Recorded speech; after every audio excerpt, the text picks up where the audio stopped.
बाजारातल्या गार्लिक ब्रेडपेक्षा ही घरात बनवलेली ही होममेड रेसिपी अगदी मस्त आणि छान लागते. क्रिस्पी, चीजी आणि काही मिनिटातच तयार होणारी ही रेसिपी आहे. ओव्हन नसला तरी काही टेन्शन नाही. आता आपल्याला घरच्या घरीच एकदम क्रिस्पी आणि छान असा गार्लिक ब्रेड कसा बनवायचा ते पाहणार आहोत. 10 ते 12 मी लसूण पाकळ्या ज्या आहे ना त्या छान तळून घेतलेल्या आहेत. खरपूस अशा तळून घ्यायच्या. यामुळे ना चव अगदी मस्त येते गार्लिक ब्रेडला. तुम्ही बघू शकता. जास्त करपून टाकायच्या नाही आहेत.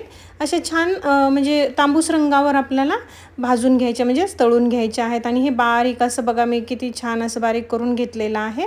त्याप्रमाणे करून घ्यायचं आहे. त्यानंतर आपण बटर टाकलेलं आहे त्यामध्ये आणि चिली फ्लेक्स टाकलेला आहे. तुम्ही हिरवी मिरचीसुद्धा बारीक कट करून टाकू शकता. जर लहान मुलांना खायचं असेल तर ते हे स्किप केलं तरी चालेल. त्यानंतर मी मीठ टाकलेलं आहे आणि कोथिंबीर टाकलेली आहे.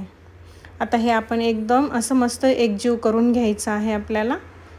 ते थोडंसं बटर फ्रीजमध्ये ठेवलेलं होतं ना त्यामुळे थोडंसं हार्ड जाते. हळूहळू आपण करून घेऊया. एकत्र झालं ना तुम्ही बघा ह्याप्रमाणे आपण एकत्र करून घेतलेलं आहे. आणि हे चीज आहे मी किसून घेतलेलं आहे.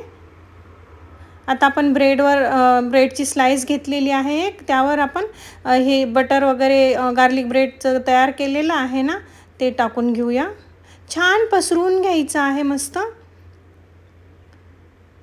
तुमच्या मनावर म्हणजे जसं तुम्हाला योग्य वाटेल कमी जास्त कुणाला आवडतं त्याप्रमाणे. आणि त्यानंतर मी चीज ठेवलेला म्हणजे पसरून घेतलेला आहे ब्रेडवर. सिम गॅसवर आपल्याला 5-1 मिनिटापर्यंत छान खरपूस भाजून घ्यायचं आहे. त्यानंतर आपण दुसरं गार्लिक ब्रेड आहे ना ते तयार करून घेऊया. अगदी सोपी रेसिपी आहे. जास्त वेळ लागत नाही. मुलांना भरपूर म्हणजे एकदम मस्त आवडते. बाजारातलं सारखं चांगलं पण नसतं त्यामुळे घरी बनवून दिलेलं छान लागतं. त्यामुळे मुलांना ही रेसिपी खूप आवडेल. आपलं झालेलं आहे तयार. बघूया.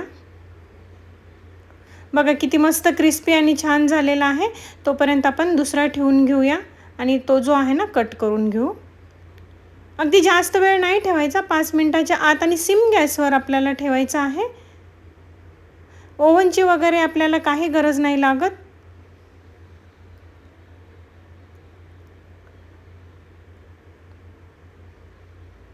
तुम्ही बघू शकता किती व्यवस्थित छान असा कट झालेला आहे.